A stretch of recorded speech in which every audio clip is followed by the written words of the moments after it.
Dear students, I hope you will be all right. In this video, I am going to discuss with you about the introduction of the macroeconomics topic. This course is going to help you, especially the students of the commerce and business who are studying in the BS Part 1. In this lecture, I will give you the introduction of the macroeconomics, that what is the macroeconomics and what are the major topics this course at the introductory level covers. Because this is the course which we are going to discuss is of the introductory level. So, first of all, what the macroeconomics is about.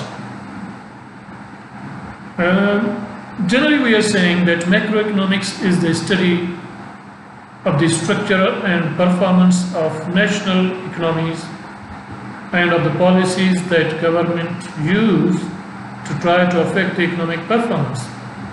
Macroeconomics usually studies the aggregate economy, the whole economy of the country, the policies of the governments, the policies which are used by the governments to influence the macro economy, macro outputs. So it is the study of the aggregate economy or the entire economy. We can say the national economy or even the global economy. What are the major issues addressed by the macroeconomics or the macroeconomists? What they discuss? The macroeconomists, they discuss the nation's long-run economic growth, the economic growth for the longer time periods. Usually we use the term long run for more than a year, and the short run growth means the growth which is less than a year. Economic growth means output level of the country, and what causes the nation's economic activity to fluctuate. Not only macroeconomists study the long run economic growth of the country, but also it studies the different factors that are going to affect the aggregate outputs or aggregate outcomes, that what are the factors affecting the overall output of the economy. And another major topic or the major point which we are going to discuss during this series of the lectures is the unemployment. Unemployment is one of the major issue or the burning issue of the modern times, though it remains hot issue throughout the history. But now in the recent times it is very serious because the number of the unemployed people is increasing day by day.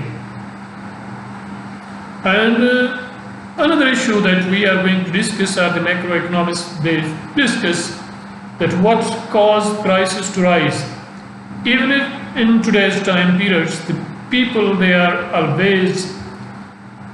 discussing with each other the rise in the price levels. Everyday prices are rising.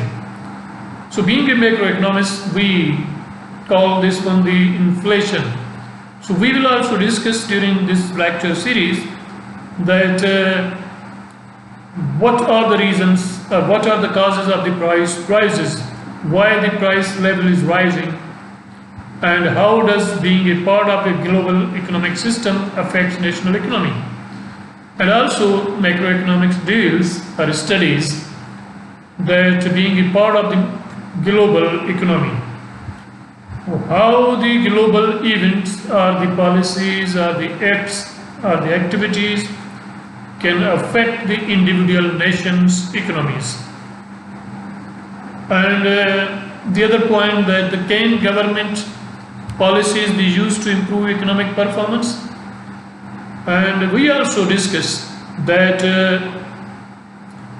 what will be the policies or what are the different policy options available to the economists or to the governments to correct the economic conditions of their country, just like the inflation, the GDP growth rate, the unemployment and overall debt condition of the country.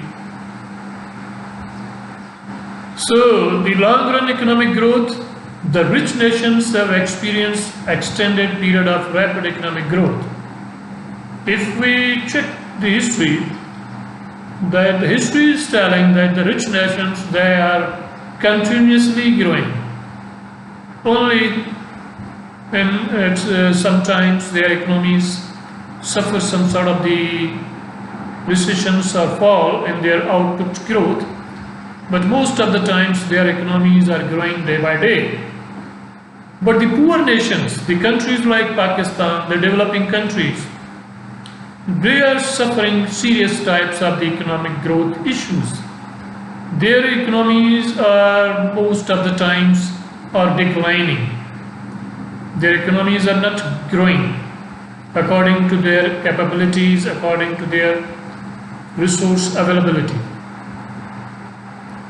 So, increased output. When we say that economic growth, it means we are talking about the total output of the country, the things which are produced, and usually we use the term the GDP, the gross domestic product of the country. It is increasing, the total output is increasing because of increasing of the population, the number of available workers. One of the reasons that why the output of the countries is increasing in economic terms, when your population is going to increase, it means your number of workers are going to increase. But unfortunately, the countries like Pakistan, they have huge populations, but despite their huge populations, their economies are not doing well because of their uneducated, illiterate labor force. They are not useful for the production processes, or the government policies, they are not suitable to consume the labor for the production purposes. So another factor that why the output of any country is increasing, the average labor productivity means per worker productivity. When we compare that how much a worker is producing now is compared to the yesterday's production of the same worker, if the worker is producing more than the yesterday's output, we say the worker's productivity has been increased. What are the reasons that the productivity of a worker can be increased? One of the reasons is the technological improvement. Another reason is the experience or the training of the workers, education, skills, improvement in these skills. So increasing average labor productivity means the amount of output produced per unit of the labor input. So rates of growth of output, we usually say that GDP growth rate or growth rate, output growth rate. Rates of growth of output or output per worker are determined by the rates of saving and investment. The worker's output can be increased by increase in the savings and investment. The technological change, improvement in the technology, rates of change in other factors. There are also other factors, they can have also impact on the workers' productivity. So when we say the rates of growth, it means the rates of investment or saving and investment, they are related. If you save more, then the investment automatically will increase. Technology means better technology can also aid to the production increase, and the rates of change in other factors. Another factor which we are going to discuss during this, that business cycle is another one of the major important topic of the macroeconomic. We will also discuss about this topic, that business cycle by definition we can define. These are the short-run contractions and expansions of the economic activities. Business cycle shows the ups and downs downs in the economic activity of a country.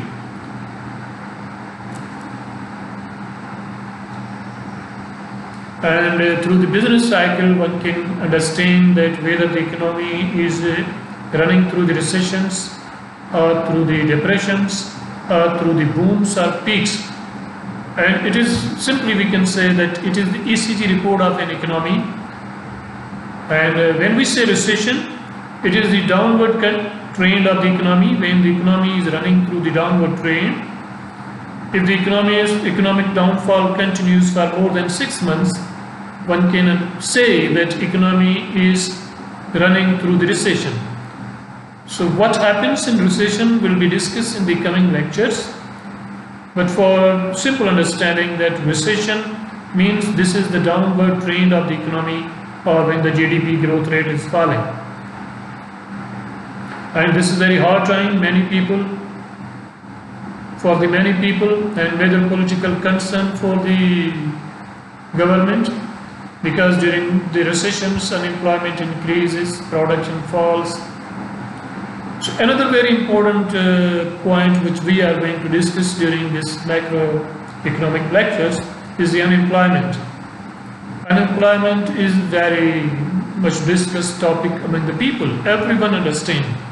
Even though you don't have any understanding of the economics, of the macroeconomics, or you have no interest in the economics, but you can understand what an unemployed person is. So the recessions are usually accompanied by high unemployment.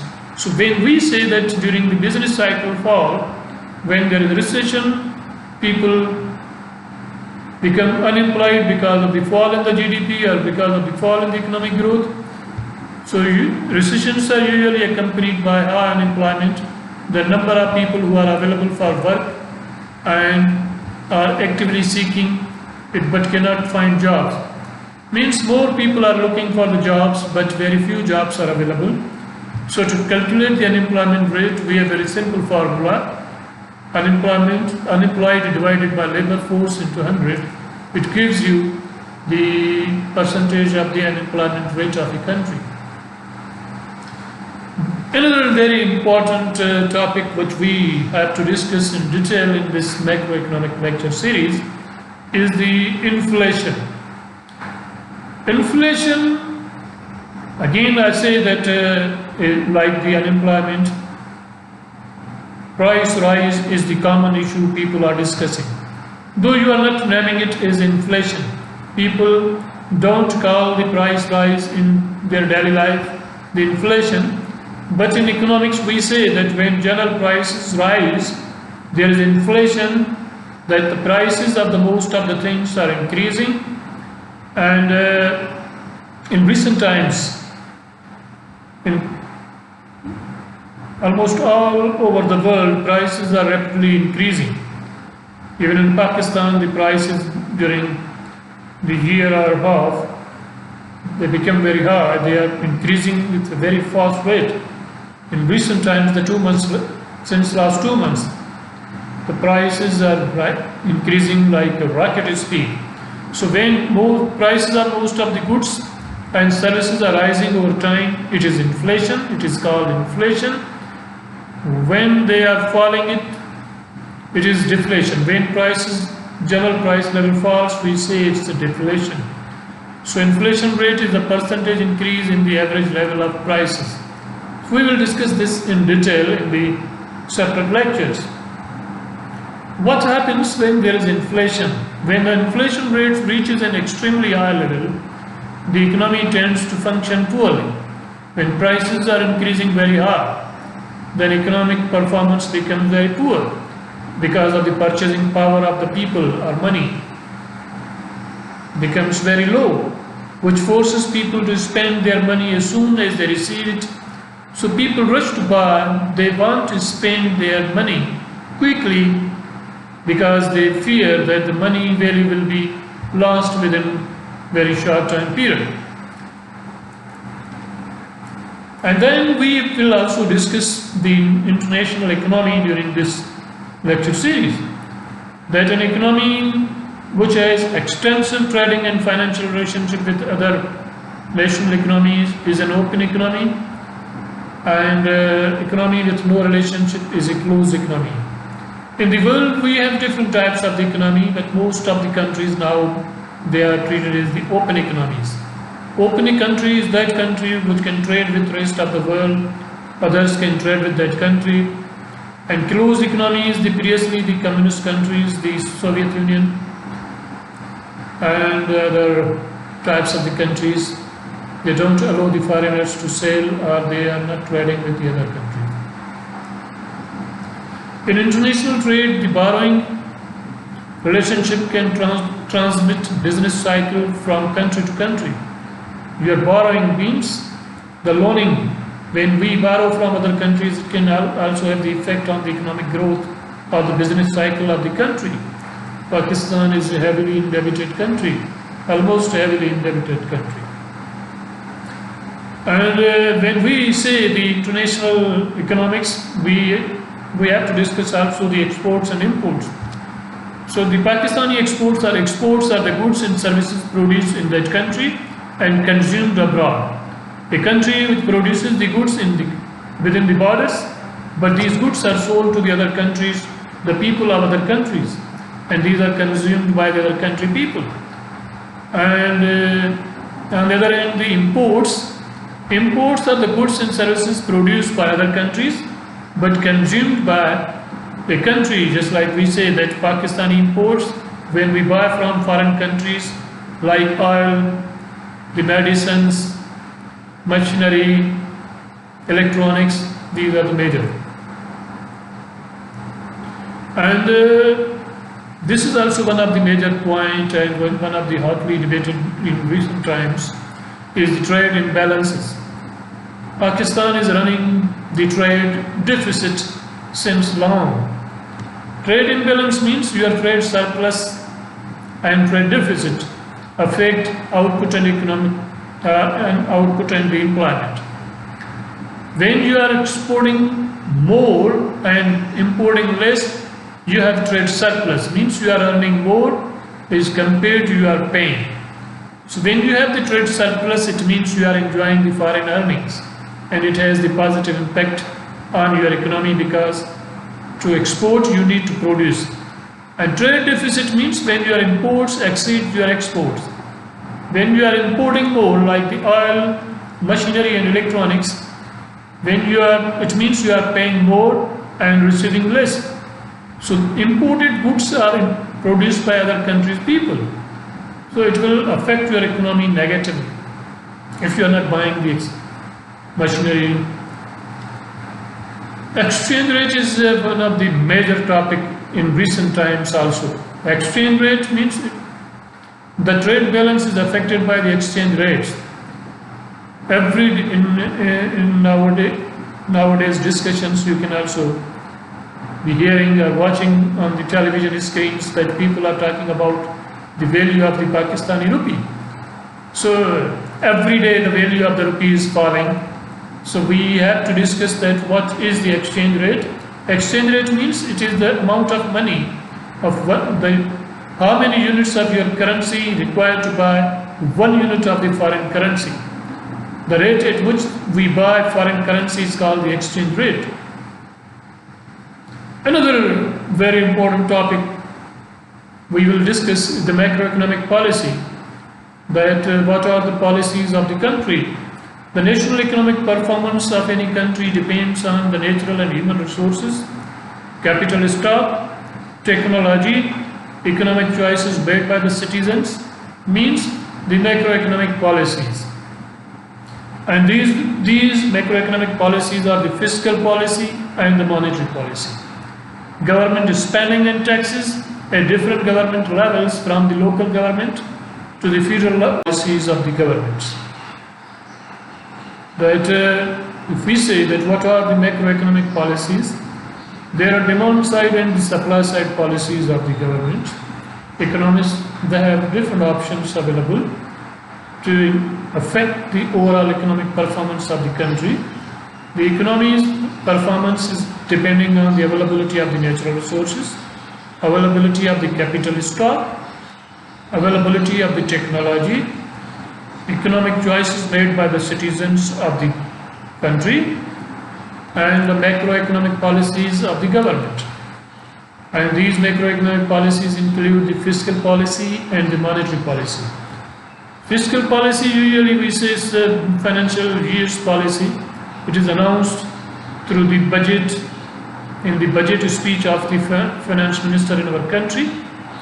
In that speech, the finance minister announces that where the government will spend the money and from where the government will earn its revenue.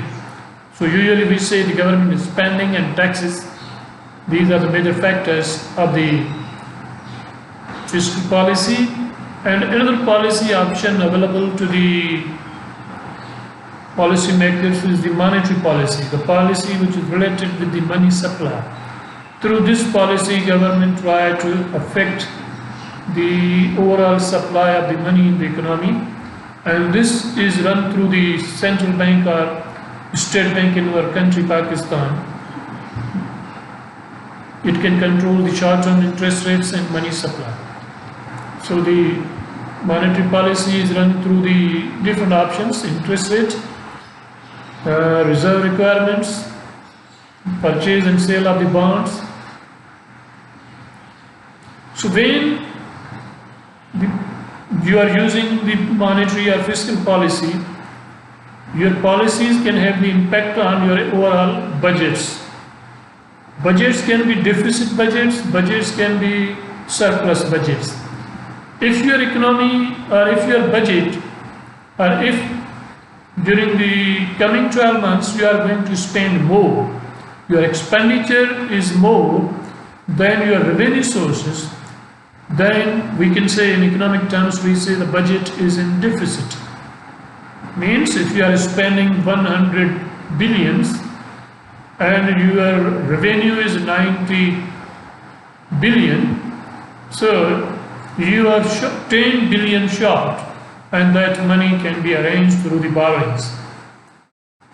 So the economy is affected when there are large budget deficits, the excess of government is spending or tax collection.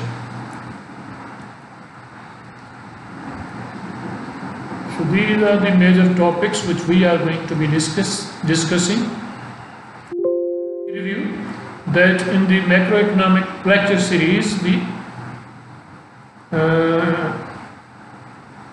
are going to discuss about the introduction of the macroeconomics, that what macroeconomics is, it is the aggregate study of the aggregate economy, the GDP, the unemployment, the inflation, the policies, economic growth, the development, it's a long run and the short run. It also discusses the unemployment, prices, the inflation rates, the unemployment rates, business cycles, output of the country, recessions, depressions, booms, peaks, unemployment rates, how the inflation can be measured, effects of inflation, international economy, imports, exports, means trade balance, exchange rate of the country, and the economic policies of the countries. Thank you very much for watching my videos. Don't forget to like and subscribe the videos. Thank you very much.